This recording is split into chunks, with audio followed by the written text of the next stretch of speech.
अस्सलामुअलैकुम, आप देख रहे हैं टीवी 49 न्यूज यूके और मैं हूं मुनीर पीरजादा। आइए आपको ले चलते हैं आज की खबर की जानिब। सऊदी अरब में पाकिस्तानी सफ़ीर अमीर खुर्रम राठौड़ का कहना है कि सऊदी अरब के साथ सरमायाकारी और तजारती मरासिम फ़रोग पा रहे हैं। हमारी कोशिश है कि इंफॉर्मेशन टेक्नोलॉजी के शोबा में सऊदी मार्केट में ख़ुद को मनवाया जाए, जिसमें कामयाबी भी मिल रही है। मज़ीद बता रहे हैं सऊदी अरब से हमारे नुमाइंदा राना अजीम। जी अजीम, तफसीलात से आगाह कीजिएगा।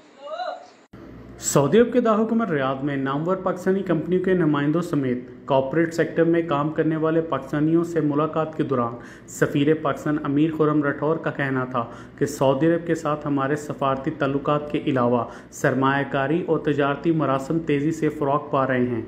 तमाम शोबों में ताउन बढ़ रहा है। ताहम हमारी कोशिश है कि पाकिस्तानी इंफॉर्मेशन टेक्नोलॉजी की कंपनियों को यहाँ मुतारफ़ करवाया जाए, जिससे पाकिस्तानी मईशत पर मुस्बत नताइज मुरतब होंगे और हमारे नौजवान अपनी सलाहियतों को बेहतर अंदाज से मनवा सकेंगे। सफारतखाना पाकिस्तान के minister trade and investment Adhar Ali Dahar का कहना था कि सऊदी अरब में मुकीम कम्यूनिटी पाकिस्तान में बेहतर तौर पर सरमायाकारी करके मुख्तलिफ मौक़ों से फ़ायदा उठा सकते हैं, जिसके लिए सफारतखाना हर तरह की मुआवनत कर रहा है। नामवर कारोबारी शख्सियत फ़हद अली सदीकी का कहना था कि ऐसे वो तमाम सऊदी सरमायाकारों के लिए आसानियाँ पैदा की जाएँ जो पाकिस्तान में सरमायाकारी कर रहे हैं, और गैर मुल्की बड़ी सरमायाकारी के बायस पाकिस्तान तरक्की भी करेगा और मुआशी सूरत हाल भी बेहतर होगी।